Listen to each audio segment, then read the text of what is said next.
Welcome to UMR. My name is Mark, and I'll be reviewing episode 7 of season 6 of Game of Thrones. The episode's called A Broken Man, or The Broken Man. The Broken Man. So, alright, the way this works, I'm going to give you a tiny non-spoilery synopsis, and then I'll give you my rating between 1 and 5 of what I thought of the episode. Then I'm going to break down all the spoilers, in a fashion that goes around. I'm going to start with all the spoilers from the north, and I'm going to go all the way down through Westeros, across the Narrow Sea, all the way up to Braavos, back to the Wall. So, there you go. So I'm going to break it all down. So if you don't want to hear any of that, leave after I say my rating. Before I do any of that, please click like. Doesn't take much. You can just click like. I don't know, it's pretty awesome when people do that. Also, click dislike if you didn't like it. So I'm not forcing you to click like, but if you didn't like it, click dislike. I need positive and negative feedback. Also, comment of what you thought of this episode. And if you haven't subscribed, subscribe. We're on episode 7. We've got 3 left of the season. Yes! I'm really excited, and this episode is pretty freaking good. I really like this episode. It's probably one of my favorite of the season. A lot of people might consider this a filler episode, but no, I don't think so. Right, a non-spoilery synopsis. We could see an old friend we haven't seen in a long time. We got to see what's going on down at Riverrun with Jamie and Blackfish and Frey's kids who suck at everything. And then we get to see Jon and Sansa go around trying to find support with Braavos, trying to go find support for their little army. And you'd see a little bit of King's Landing stuff. Just more of Marjorie things. And there we go. What did I think of the episode? I thought it was really good. I've already stated that. I really enjoyed this episode. I really want to talk to spoilers, so I'm going to get to that. But before I leave, what should I give this episode? I really liked it. I'm going to give it a 4.4 out of 10, or out of 5. So that's pretty good. Probably the highest I've rated it all season. So, alright. Get out of here if you don't want to be spoiled. You've been warned. Get out of here. Alright, so I want to talk about what everyone wants to talk about, but we'll get there. So I'm going to start north, then I'm going to move down to, I believe, Riverrun, and then I'll move around to King's Landing, go across the Narrow Sea, be over by Braavos, and that's how we'll all end. I'll end in Braavos. Okay. So, I really enjoy the dynamic between Braavos, Sansa, and Jon, and the first scene with them, when they're going talking to Lady Mormont, loved it. I love Lady Mormont as a character, like little girl who is so set in her ways. Like, she is a fascinating character. I want to see more of her. She almost turned them down, but Braavos did an amazing rhetoric that got her to kind of rally, and he's like, hey, this is your fight, because we're not just fighting Boltons. We're getting rid of them so we can fight the White Walkers. And she's like, are they even real? And it's like, yeah. And then they earned 62 soldiers. That was my favorite. When she's like, all right, we'll give you all the fighting men. How many men should we expect? 62. Okay, well, they're worth 10. Well, then we'll be fine then. That was the most adorable scene. I enjoyed that scene so much. It was so good. So then they got a no from somebody. That guy made some pretty strong points. His land's been getting destroyed by Iron Islanders. It was kind of really hard to disagree with him, and the people who came to his side were Boltons. So I can't really hate the guy for saying fuck off to those three. I don't know why Davos didn't just use the same argument to him. Like, yeah, well, there's White Walkers coming. White Walkers? Why didn't you say so? I don't know why he didn't do that, but yeah, and I agree with that dude. I would have made the same call. So what else happened in the North? Sansa. It looks like Jon doesn't want to get all the other support they can get. And they can get more because they can get the Vale. They can get the Knights of the Vale, which is a lot of support. So I'm pretty sure that's who that letter was to. But I can't say for sure. But I think it was. And dang. Because that's a huge army right there. So alright. So she sent that letter. It's kind of a shady move that she did it without telling Jon. But she knows how to play the Game of Thrones. And that's what she's doing. That's why she's there. Okay, moving on past the North, moving south. Let's start with Riverrun. So, Lannister showed up really quick. Let's hit pause really quick. When did every single main character in Westeros be able to teleport? When? Travel used to be a big thing in Game of Thrones when they were following more towards the book. This season, since it's so far out the book, which I'm not complaining, it's not a bad season so far. I've really enjoyed it. But people can just go places. They're like, all right, let's go talk to the Mormonts. Bloop, we're on Bear Island. All right, let's go talk to these guys who they kind of implies on the other side of the North. The North is huge. They're like, boop, here we are. All right, let's go back to Winterfell. Like, they're just traveling like crazy. You remember how long it took like half the first season to get through the freaking King's Road? But now, no, people can just go boom, boom, boom, boom, boom, and they just teleport everywhere. So Jaime Lannister teleported the Riverrun to try to get the castle back. We got a really awesome scene between him and Bronn. Bronn still's got it. Bronn's still probably my favorite character. Haven't got him at all this season. I want to see more of him. Pretty good. Love that character. So the phrase "suck at sieges," apparently they look like just a bunch of like high school dropouts hanging out behind a coffee and pie oh my, just smoking cigarettes during a siege. Like that's what it looked like, just a bunch of terrible hash heads. But they do have Blackfish's nephew. I love Blackfish. He's becoming one of my favorite characters too. This scene between him and Jaime, when Jaime wanted to do parlay, he's right. Like, this is my home. You think I'm gonna give this to you? I fought to get it back. I will gladly die here. I'm with you, man. I would too. Like, that's why else would he go anywhere else? Where else does anywhere else have to offer? You're only gonna die once. You might as well die in a place you love. Amen. Love it. I'm with Blackfish on that. I hope Jaime doesn't mess with them, but they can hold that siege for 2 years. Here's the 2 seasons with the 2 seasons with the siege of Riverrun. And Blackfish is like, go and kill my nephew. I don't give a shit. And yeah, apparently he didn't because that guy's been locked up for how long and he hasn't gone to try to save him. All right. So let's get to Sandor Clegane, aka the Hound. So let's talk about fan theories really quick. So there are 2 fan theories that it looks like we're playing with. One of them is called Gravedigger, and one of them is called Clegane Bowl. And usually when people talk about Clegane Bowl, you hear dubstep music, Clegane Bowl. If you look up Clegane Bowl, you'll see that really quick. So what Gravedigger theory is in the books, and this is spoilers, I'm sorry if you haven't read the books, I apologize, get out of here then. So in the books, I believe Brienne and Pod make it to a place called Silent Isles. And that's why I'm including this part, because it's kind of near Riverrun. Silent Isles is a place where I believe it's like a bunch of people of the Faith of the Seven, but a lot of them taking a vow of silence, except for a couple of them.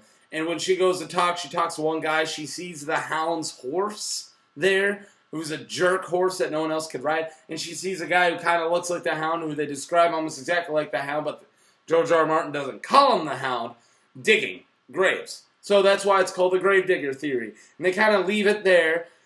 And yeah, that's the Gravedigger theory, is one person who's kind of described like the Hound. Now, what Clegane Bull is in this theory, this Gravedigger who could be the Hound, who's not, it's not confirmed that he's the Hound, could be the Hound though. In the theory, he's actually taken a vow, so he's actually a septim or a priest. So he's part of the faith now, which means that he's a big redemption character. He's got a lot of redemption. So that means that when they have to fight Robert Strong, they're just calling him the Mountain in here, Zombie Mountain. When there's a trial by combat for Cersei and they got to fight the Zombie Mountain, they go and get Hound, aka Gravedigger, and that's called Clegane Bull, which is it's going to be a trial by combat that's going to be Clegane versus Clegane. I don't know if the books are going that way, and it kind of seems like the show is going that way. And I would have been okay with it. And this isn't a big negative. I'm just surprised. I'm not going to call this Gravedigger. I'm not, because the way the show worked is he's not a symptom. He wasn't even digging a grave. He was chopping wood. He was chopping wood like insane. Like he was chopping the wood like a wood owed him money, or the wood grabbed his mom's butt or something. Like he's chopping that wood and doing all kinds of stuff. But he wasn't joining the faith. But it looked like he was following a guy from the faith. They brought in, I really wish I remembered his name, the guy from Deadwood. They brought him in. I thought he was going to be a much bigger character this season. Apparently he didn't last. But, so, he's following the priest, and it looks like he's kind of getting sub-redemption. It's not so far that he's a priest of himself, though, but he does look like he's kind of forgiving himself a little bit, but at the same time he's not. And then you got the Brotherhood Without Banners show up like, hey, we want stuff. And they're like, we don't really got any stuff, but you can sit down and join us. So apparently the Brotherhood Without Banners said some Lord of Light stuff at him, left, and then came back and killed the entire town. That seems not so Brotherhood Without Banners-y. They like to kill Freys and, people like that. They don't really, I didn't think they really killed entire towns, but I guess they do in this. So they killed the entire town, and it looks like the Hound is going to get vengeance. So there goes his redemption arc. He's going right back to anger, which, I mean, I would too. Grab that axe that he was cutting wood with, and okay, do I like this? Yeah, it's cool, it's fine. It's not the book. It's not as cool of the redemption of the Gravedigger. They didn't really go that far in.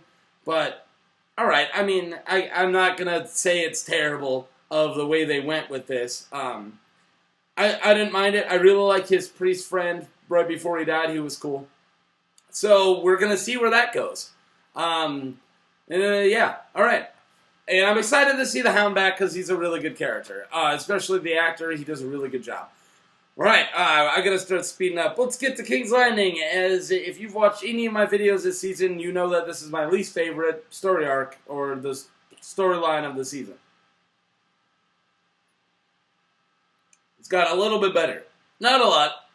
Not a lot better. A little bit better. I really did like last season where the High Sparrow frickin' joined the Faith and the Crown. That was a huge power play, and it was genius on his part. Guy's a mad thinker. He's a mad politician genius. And, so a lot of this was Marjorie versus Queen of Thorns. And Queen of Thorns is awesome. And I love that scene where she's talking to Marjorie, and Marjorie's like, na na na na na na, and she goes, hey, we can't talk in front of your, girl over here. And she's like, oh, no, she's allowed to listen. No. And she's just like, you're far away from the hold. Or the sept, I can just call somebody in to just bash the crap out of you. You could use a good bashing. I was like, go Queen of Thorns. That's how you do. So Marjorie slipped her a note that was a drawing of a rose, which means Marjorie's still in there, that she's playing. Good. We were hoping But thanks for the confirmation. I'm glad that you haven't just turned on your family and everything. The Sparrow seems a little too concerned about her boning her husband, though. That was a little creepy. If I'm not really a churchgoer, but if I went to church and I have a fiance and let's pretend like we're married and the priest walked up to my wife behind my back and was like, "Hey, you need to start fucking your man," I'd be like, "Mind your own business. It's not your problem at all about how much I have sex. You mind your business." I found it a little weird and creepy. Okay, so the scene between the Queen of Thorns and Cersei. Man, that's just saying shit I've always wanted to say to Cersei. It's like, why the fuck you even here? Why do you care? No one likes you. Go home. Go somewhere. No one likes you. I thought it was pretty good. It just pissed her off. Cersei got that little look in her eye. Thinks she's going to try to kill the Queen of Thorns, which I'm not okay with, and which would be a very dumb, like, Ramsay-style dumb fucking move, but Cersei's not exactly playing it smart nowadays, but should be a little bit smarter than that. All right, nothing really going on in Marine or Vos Dothrak. We did not see any of those people, but we did see Braavos. Let's talk about Braavos. This is a little bit we got. We only got a little bit in Braavos. Oh, I skipped. Thank you. Let's talk about the ocean. We saw vaguely somewhere in the ocean, so I don't know where to throw this.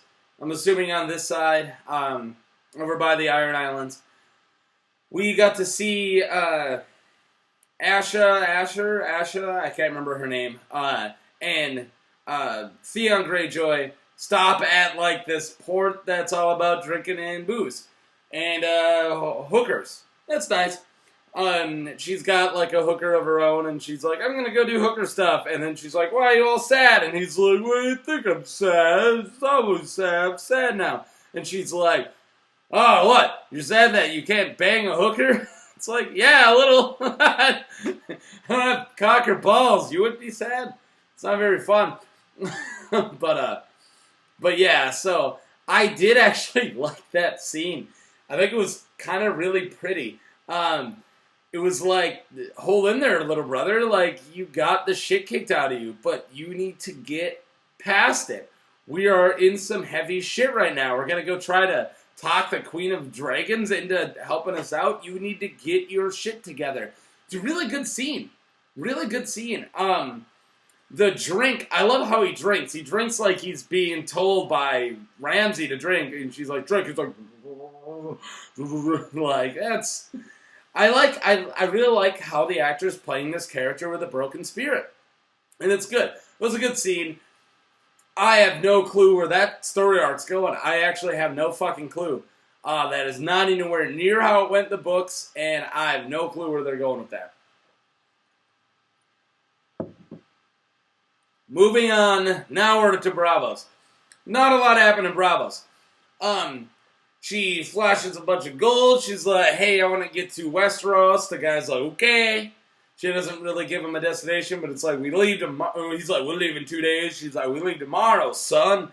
And she walks off. She lets somebody at all. She knows she's being hunted by Faceless Man. And somebody goes, "Dearie." And she's like, "Hey, I'll get in stabbing distance." And she's like, "Stab, stab, stab." I didn't know what we were watching. I was like, is she dead? Is she dying? Those stabs are so brutal. So brutal. And I was like, this has to be fake. That must not be the real Arya. It is. Holy crap, did she get stabbed? And her walking through the streets all bloody. It's a good thing she got away from the waif, but shit, man. She needs some actual medical attention to get past that. That's some crazy stuff. I really hope they don't kill Arya. I really hope that's going to be a backlash. That's going to be the real one. Because as far as I know, that's not in the books. So there we go. That was the whole episode. What did you guys think about it? What were your favorite moments? What were your least favorite moments? Where would you rate this? Between 1 to 5 or 1 to 10 or 1 to 100? I don't care. Just give me a rating of what you thought of this episode. Okay, I'll see you guys next week for Game of Thrones. See episode 8. So, yeah. Bye. Bye!